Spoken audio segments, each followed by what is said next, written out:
Welcome to the Nebraska Football Show. I'm Tim Verghese, as always, joined by Steve Marik. Steve, it's the bye week. How are you feeling? What's your bye week plans?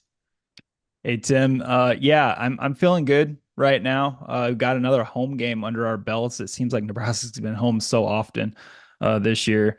But yeah, my bye week agenda, I don't really have one right now except to try to watch as much football as I can because, like Tim, maybe some people like outside of this industry don't really realize this, but like, for beat writers and people who cover the team, they can really only watch like the team that they cover each week. So with me, I'm just excited to sit down and watch other teams play consistently and just like have a football Saturday because usually we have a football Saturday, but it's like different compared to other people. Where they can just like sit down on the couch and flip through the channels and see all the good stuff going on Saturdays. But with us, it's like in my specific realm, it's like watch Nebraska and then watch Nebraska again and then watch it a third time to get like film clips for stuff for content for the website and stuff. So I barely have time to watch other teams. So I'm really excited for that aspect of a bye week. For sure, yeah. You and me, we usually in the press box, we've got something or one or two games playing before Nebraska's game and even after. But we're not super dialed in on those games, and two, by the time we get home, whether it's a night game or whether it's an afternoon Yeah. game like we just had, by the time we get home, most every game's over. I think I got home Yep. just in time for Texas Tech, Arizona this week, and at that point, Hmm. it had been such a day. I was just like, you know what, I'll have this on, but I'm not paying attention. I'm making dinner. I'm trying to get to sleep and prep my content for Hmm. Sunday. So I feel you. The same exact plan. I'm Saturday. I'm in front of the couch pretty much. I'm on the couch all day, enjoying just a full slate of college football. Yeah. Yeah. And in my case, maybe I'll have to like go walk around a pumpkin patch or something, try something new with a toddler running around. So maybe my football watching days will continue to be delayed, but we'll see. Yeah, yeah. And there's always Sunday. At this point, it's like, okay. I will want to ask you this real quick. I've been on this train for a really long time, but this year especially, the last few years especially, I've really gotten here. I enjoy the college football product so much more than the NFL product at this point. Like I'll have Red Zone on or I'll have something on and I'll watch some like a game that interests me. I'm a fan of my hometown Houston Texans. I love Lamar Jackson as a quarterback. I've grown up watching, has been one of my favorite quarterbacks of all time. So I watched those two. I watched the Texans and I watched Lamar. But outside of that, I don't really watch the NFL like I used to. Like Sundays for me, it's just like, oh, if I'm not in front of the couch, if I'm out doing something, or like we're out at a it's fall, we're gonna do probably a pumpkin patch on Sunday. But like we do something like that, I'm not complaining. I don't feel like I'm missing a whole lot. I've always been a college football guy over the NFL, and that's nothing against the NFL. I get it. It's maybe like a more Um, I don't know, just a better product of football, the game of football, I guess. But with the college aspect of it, like I don't know, I've just always been drawn to it because of like there's so many teams. And I get Mhm. like I'm a fan of like the non-power conference football too, the small town or the small school guys. I love watching that. So and I just think it's a more fun of a product, I guess. The offenses are just so different compared to what the NFL does. The defenses are different too. I just love the variety of everything. And I guess that's pretty different from everything professional wise with the NFL and guys having doing that for a full-time job. And I guess it's very similar right now these days with college football, but it's just it's more of a fun product in my opinion. I like watching college offenses and stuff like that. Yeah, I completely agree. An offense that wasn't fun to watch on Saturday, a college offense that wasn't fun to watch on Saturday was Nebraska's. Steve, coming out of the 14-7 win, a dominant defensive performance, strong performance from Brian Buschini, to carry Nebraska over the top. And yeah, but offense had a down day, kind of coming out of that win, having seen this game a couple of times and having a couple of days to kind of sit on it. Kind of what are you feeling? Like what is your biggest takeaway coming out of the win? Well, the biggest takeaway is the defense played lights out. Obviously, they that goal line stand was just like of epic proportions. It was just an incredible job by that entire defense, Tony It's White, one all of of the his better defensive assistants. stands we've Yeah, seen sequences we've seen from this program in a while. Rutgers could not get in the end zone, and that's an offense. who can get a yard or two if they wanted with the style that they play and the guys they have up front and the running backs that they're handing the ball to. So for Nebraska to keep Rutgers out of the end zone from the 1 yard line on multiple opportunities is just crazy. But then on the flip side of it, the special teams issues again, they had 2 blocks on the punt team. Rutgers did, and just Dylan Raiola. We can talk about that more, but Dylan kind of fell back to earth and looked like a true freshman. He had some true freshman moments out there. He was turning down what I thought for Milan trained eyes. He was turning down open receivers on multiple times on Saturday, and that was like just not like him. It didn't really look like the Dylan Raiola that we saw through the first half of the game. So yeah, just for having a game with an off night from your star true freshman quarterback to see the defense kind of pick them up and Brian Buschini put his Superman cape on and do his thing. It was good to see that, Dylan can go through that. But then at the end of the day, Nebraska still gets the win. Yeah, and I think that's my biggest takeaway too. I think coming out of it and sitting on it for a couple of days with specifically Dylan, it just felt like there's a couple games of tape on him out now. I feel like Rutgers had a good plan just in terms of how to confuse him pre-snap. Mm-hmm. Like that pick, that RPO pick. interception. He gets it's a pre-snap look. It's an RPO. Like Mm-hmm. he makes that read pre-snap. He doesn't have the time based on that throw. He doesn't have the time mid play to decide what he's going to do. He has to decide that basically pre-snap. Before the snap, it's a two high safety look.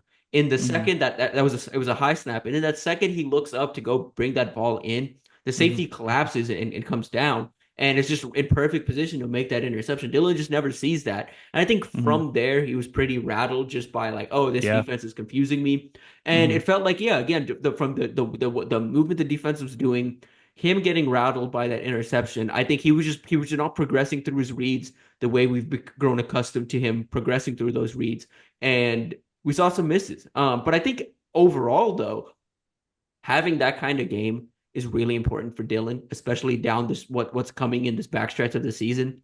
It Mm-hmm. was a good lesson for him to learn because he's tried to be perfect through the Yes.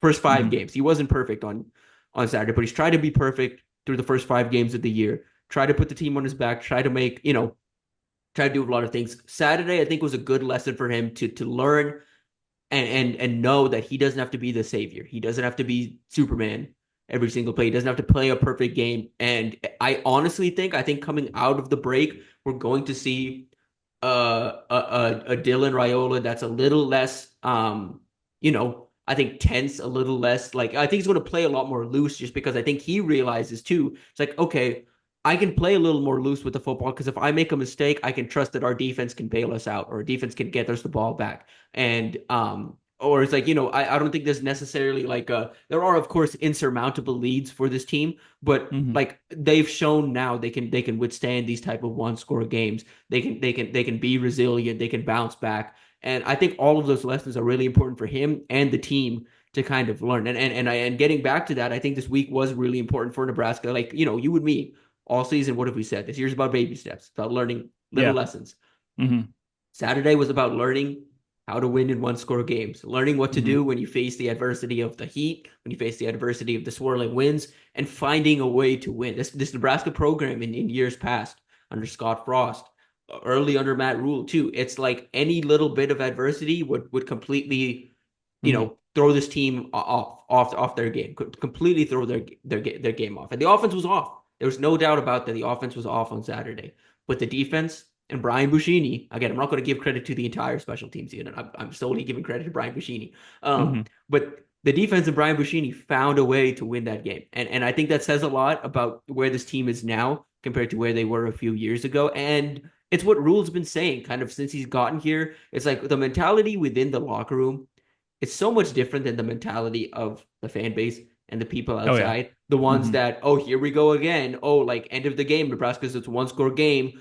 Are they going to finish this out? What are they going to do here? The team stayed true to who they Composed. were.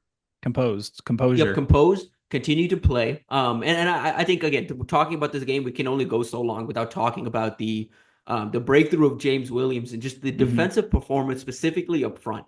Again, I've said this in a few places already. That Rutgers O line is real good. Like Mm-hmm. that's one of the best O lines in the country and in the Big Ten.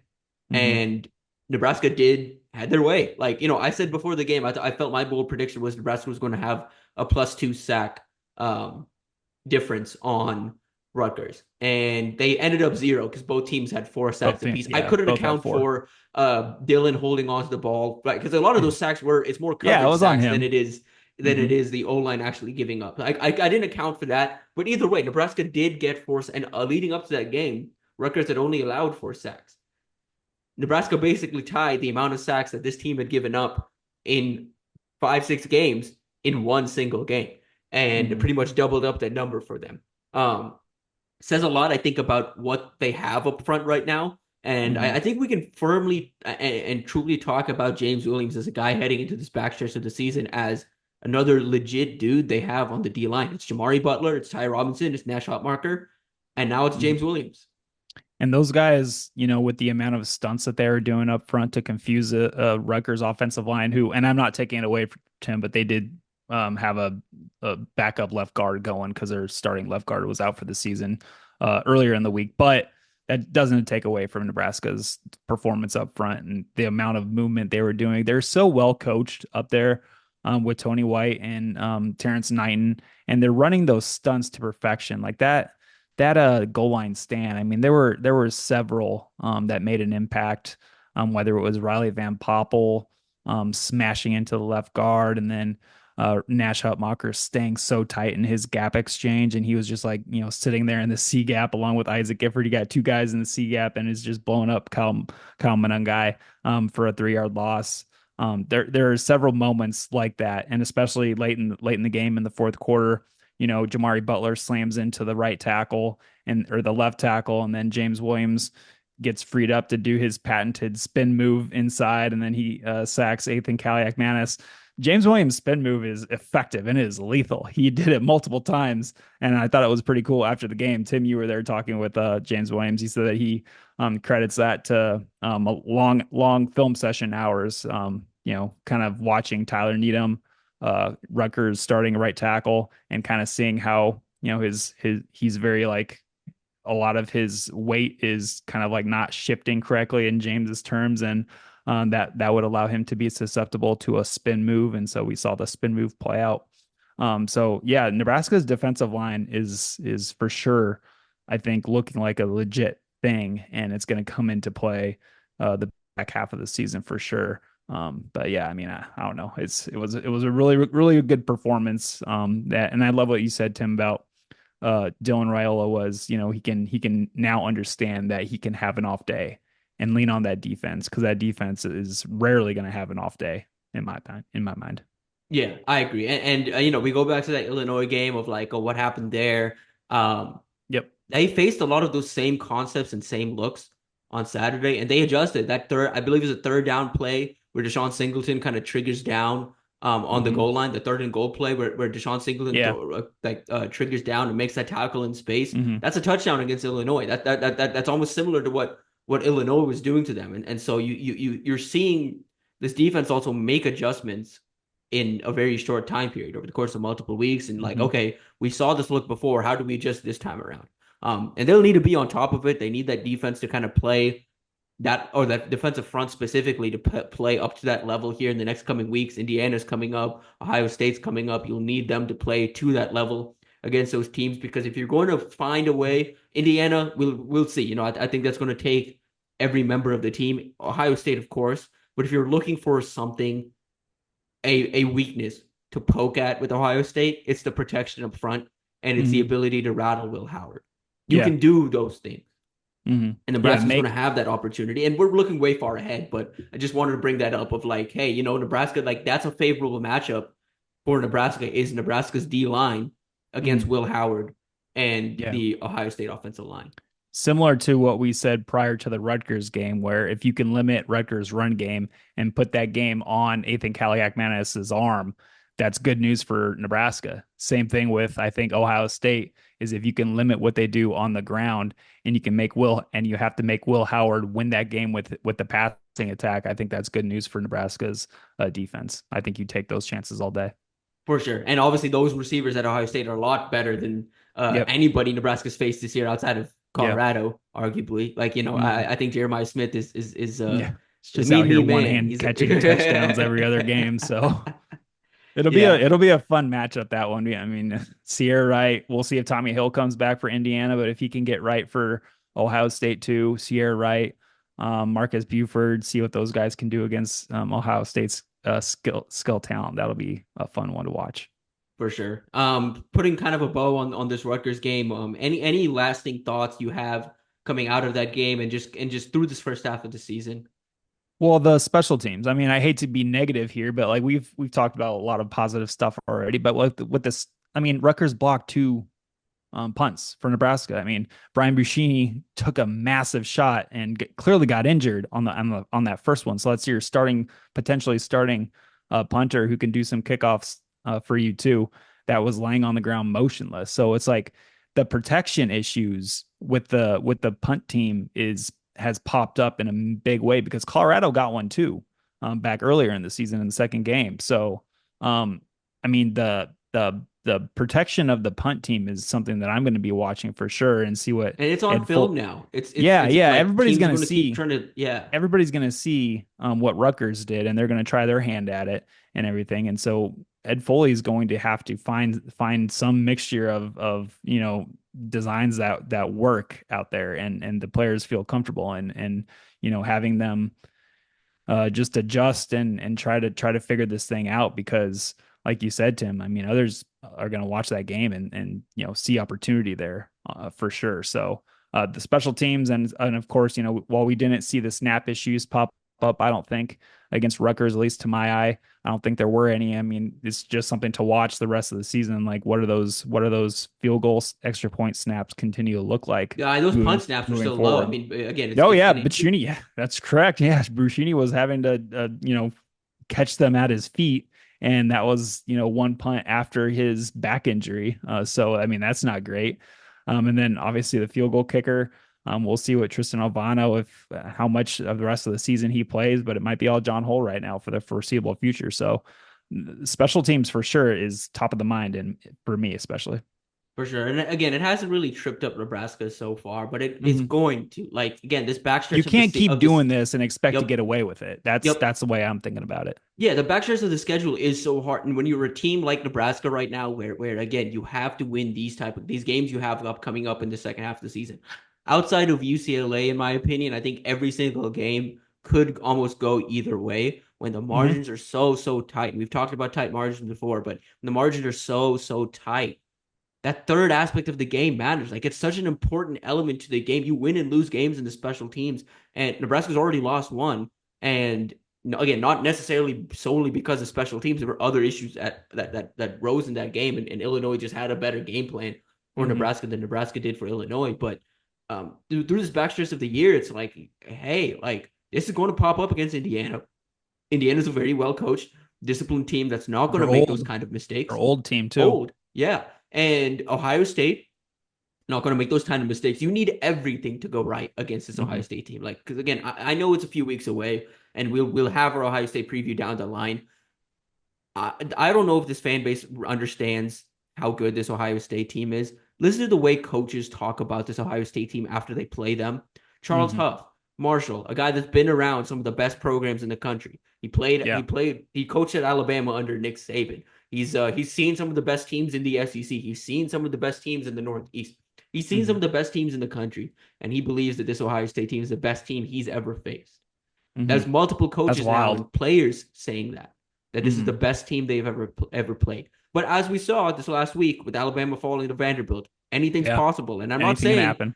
I'm not saying that Nebraska is a guaranteed loss to Ohio State. I'm just saying prep yourself for that game because for Nebraska to win that game, literally everything needs to go right, like at all three Mm-hmm. phases. And just right now, I just don't see a world where they can play a clean game in special teams. Like I just don't see that Yeah. happening this year. I don't see any adjustments happening this season where they're getting meaning, like they're actually a plus. I'm not even asking them at this point for special team. I'm just asking for special team to be at least Yeah. Just be average. Like, normal. Just yeah, be just be average. normal. Like, don't lose Yeah. you the game. Mm-hmm. Don't make critical mistakes. Like, if you can just get some field goals from the field goal kicker, some clean Mm-hmm. punts off, some solid returns, some clean like handled returns in kickoff and punt returns, you take that. But they've barely Mm-hmm. had that this season.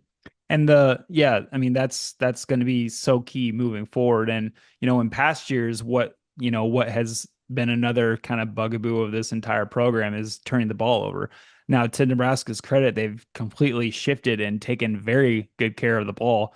They're actually +6 in turnover margin right now. That's tied for 11th best in the country right now. They've only thrown three interceptions, lost one fumble, Dante Dowdell in the season opener, I think. So they're doing a very good job of that. A lot of that has to do with quarterback play. Obviously, Nebraska's got a good quarterback now. And so, how does Dylan Raiola react to that first bad game of his college career? How does he react to that bad throw and that RPO?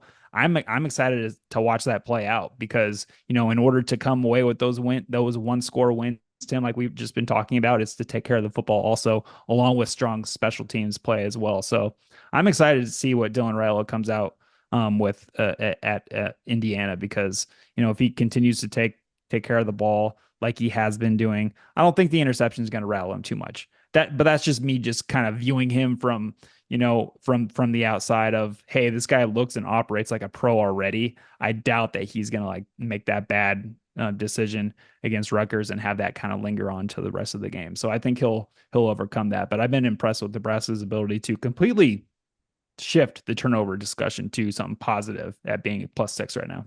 For sure. That's a very good forward step for this team. I think in general, it's a very Mm-hmm. good forward progress for them. But yeah, like again, you can't have that creep up on you where it's like you're not turning the ball over offensively, but you're turning the ball over on special teams. You're turning the ball, Yep. like that Mm-hmm. just can't pop up. And so I will say though, I was going to get your thoughts on this too.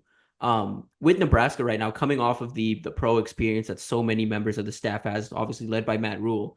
Bye weeks at the NFL level we hear are so important just to be able to reflect on what you've done in the first half, find what works, find what doesn't, and then almost completely restructure what you're doing schematically on both sides of the ball.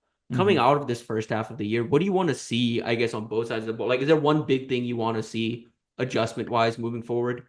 The one big thing is something some and Matt Rule even said it on Monday, something different with the run game. More diversity, I guess, because Tim, we were talking about it offline earlier, but so I think Nebraska, Marcus Satterfield has done some cool stuff design wise with his offense.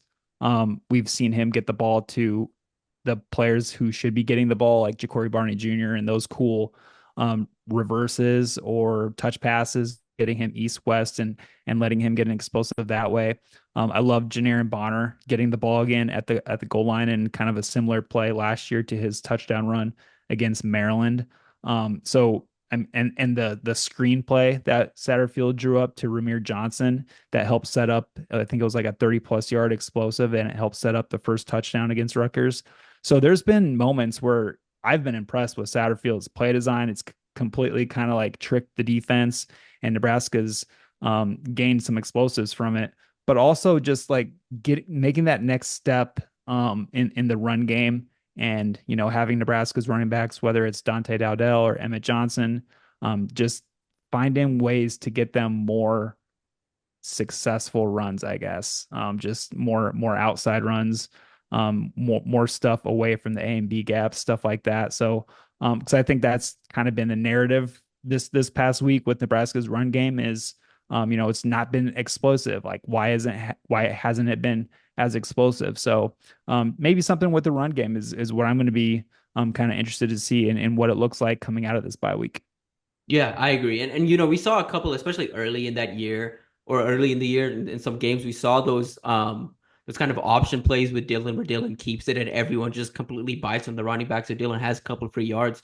Like again, Mm-hmm. like doing that once or twice a game just to keep I loved it defenses because he can to do it. like He can yep, do and it. If it's defenses like have a to third and account for one it. or a third and two, yeah, he can just Right. keep it and just like get down before the defense hits him. Yeah, I like Right. And that. he's a big dude. He can take a hit. He Yeah, can he is a fall big dude. forward and and Mhm. and take some, one take some contact, but two has the ability to kind of fall forward and gain you some additional yards. Like I do want to see him obviously not included in the run game where it's like, this isn't like a Tommy Armstrong or whatever, where I'm wanting them to like have a full run game built around the quarterback, Adrian Martinez or Taylor Mart. Like I'm not asking Mhm. for a whole run game built around the quarterback, Mhm. but include him a little more in it. So just so defenses have to be mindful of that and Mhm. maybe stay home a little bit rather than getting after him. It's like, oh, when at any point you can just take off and run. Like you Hmm. have to account for that too. So I want to see more of that. Um, I think for me, adjustment wise, like one big thing, and we will have later this week, we're going to do a big deep dive on the offense and the special teams on Thursday, and we're going to do a big deep dive on the defense on Friday, just at the midpoint, just going position by position, what we've liked, what we haven't liked, going through that position room, each room, and kind of talking about what stuck out to us. So stay tuned for that. But for now, just one big thing I'm looking for down the backstretch of this season. On both sides of the ball, really, I guess, is again just that finishing games. Like I thought they did a good job, especially the last 2 weeks of playing through four quarters. Against Purdue, it was both sides of the ball playing through four quarters. This last week against Rutgers, it was the defense playing four really good quarters of football. I want to see that maintain, like being able to, because again, for all of these games down the stretch, at no point can you let your foot off the gas. UCLA, maybe you may have an opportunity to kind of do that in the second half of that game. But Hmm. besides that, every other game this year, you're going to have to be foot on the gas all four quarters to win or at least play competitively in those four games. So I want to see them be able to do that. I've liked what I've seen from the young guys being able to step up in big positions on both sides of the ball. Gunnar Gatula, Hmm. basically the third string tackle, stepping in, playing good snaps. Henry Lutovsky stepping up, playing good snaps. Shakori Barney is a freshman, stepping up, playing good snaps. All three backs, running backs, all those guys playing good snaps. Like, Hmm. the holds haven't always been there. They haven't been there, but for the most part, all three have been effective. Defensively, Sierra Wright, what a surprise he's been. We'll Oh obviously yeah. talk about him more, but Hmm.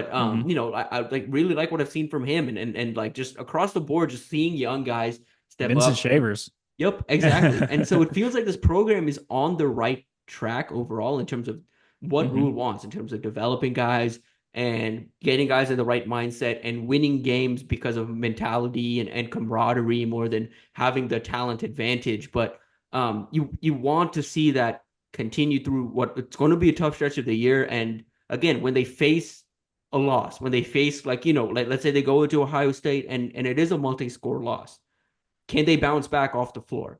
Can they Hmm. bounce back off the mat? I think those are lessons that this team still needs to learn. And so I'm really curious kind of how this backstretch affects them mentally, if at all, and whether they're able to finish out some of these games. Because again, seeing that, I think be like more than for themselves, for a lot of this fan base, being able to see that week over week, a team that plays four quarters straight is so important to kind of just building up also the fan base's hope and Hmm. expectations, and also just making sure it's like, okay, there's no nervous energy in the building at all when Hmm. Nebraska falls through.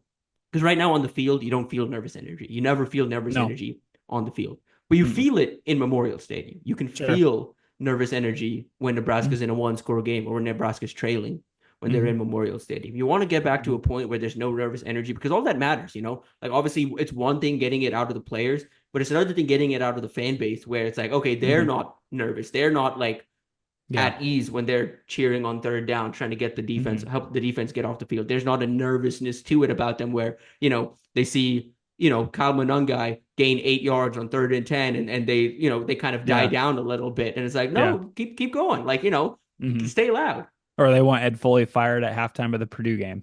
Right. And Things it's just like like, that. oh, like again, like last week, seeing fire sat this past week, Yeah, seeing sure. people Yeah. calling Hmm. for Marcus Satterfield's head. It's like, I am confused at where that comes from because Hmm. Nebraska, again, you with all of this, you grade process over results. Nebraska's process offensively on Saturday was sound. Dylan Raiola Hmm. struggling. You make the game easy for him in the second half by trying to establish the run game. You tried. It didn't work, but you Hmm. tried. That's a sound, and you got away with the win. You got out with the win. You did Hmm. enough to get away with get out with the win. Sure, there's things to be addressed, but overall this year, and again, we'll get do a deep dive on Satterfield and all of that later this year. But he's done a good job, I feel like overall, just in terms of scheming things up, making things easy for Dylan when it needs to be, and also making teams account for everything. Because again, think about how many different offensive players have gotten touches this year. Yeah. Yeah, I mean it's there's been a lot of misdirection. There's been a lot of like eye candy for defenses to account for, and that keeps them on their toes. I think you know it makes them harder for to key in and everything like that. So Yeah, I mean, it's with my kind of the way I'm viewing this back half of the season. Obviously, we talked about special teams. Just be more clean on special teams. That's gonna go so far if you can do that. The run game, trying to figure out ways to get more explosives from the running backs in that run game, but also Dylan Raiola and how he's going to respond to this back half of the season where he's going to be facing better defenses and he's going to be facing defensive coordinators who have time to watch him and figure out ways to find out what bothers him, stuff like that. So those are going to be the keys that I'm watching, and it's just going to be interesting to see how this thing plays out. I think the bye week is going to do these guys really well with injuries and everything like that, and just kind of getting a head start on Indiana, which Indiana's on their bye week this week too. So it's going to be an interesting game on Saturday with both teams basically having 2 weeks to prepare for each other. Yeah, I'm really interested to see. I know we're going to do a big I guess Indiana preview next week, coming off the bye week in next week's Nebraska Football Show. But I guess early look, any early thoughts on Indiana? Obviously not the team coming into the Mhm. year. I thought we expected a nice step up under Kirk Cignetti. I didn't expect 6-0 to start the year. I didn't Mhm. expect them to be rolling to this level. No, I didn't either. And I don't think a lot of people kind of, when the schedule came out, looked at Nebraska at Indiana October 19th and thought like, oh man, big one in the Big Ten. Man, that's going to be a big noon kickoff. I don't think a lot of people thought that this was going to be the game for that. But obviously Curtis Rourke, Indiana's quarterback, the Maple Missile, that they call him. He's a Canadian and he's a little brother of another Rourke from Ohio. Curtis Rourke is a transfer from Ohio, a former Bobcat. So he's thrown 14 touchdowns, 2 interceptions, completing 74% of his passes. He's been extremely efficient. Indiana's an old team. Kurt Cignetti is a fun head coach. He brought like 7 of his guys from James Madison over. They've been very important to this success as D'Angelo well. Pons, love him at Yeah. DB. Yeah, and Aiden Fisher, the inside linebacker, leading the team on tackles. And I think the top sack guy is a James Madison dude, Mikhail Kamara as Kamara, well. yeah. Yeah, 5 sacks already. So Indiana's got some dudes. I feel like they're confident. They've been putting up points on everybody. Now they did. Their last game at Northwestern, that was a 27-24 Indiana lead with 11 minutes left in the fourth quarter. And so Northwestern's going to be a bad football team, but I think they can compete on defense a little bit. So, how is, what's that going to look like with Nebraska's defense? That's what I'm wondering about too. Is Indiana's offense versus Nebraska's defense? Which one comes out on top there? That's going to be like kind of the big matchup in my mind. But, yeah, when you're talking to Indiana, just, Curtis Rourke, that quarterback, I think he's kind of, I'm glad he got his shot at power conference football. So he's doing pretty good and he's going to have the toughest test yet with Nebraska. Yep, I agree. And I think on Nebraska offensively, they're going to have to be prepared for a shootout, something we haven't had to see them really do yet under Dylan Raiola. And that's the kind of game that Dylan Raiola likes. Going back to high school, just he likes to be in those shootout situations. So curious to see how he steps up to that challenge, how the offense overall steps up to what I'm expecting. Ideally you're in a world where, hey, the defense comes out, gets some stops, and holds them underneath. But I think every game except for one, and even that game they put up 34. Indiana's put up at least 41 points. So Yep. you have to be prepared for a team that's going to put up points. That's going to play more than anything. I think what's most impressive about watching Indiana so far this year, I've seen about 3, 4 games of theirs, almost in full.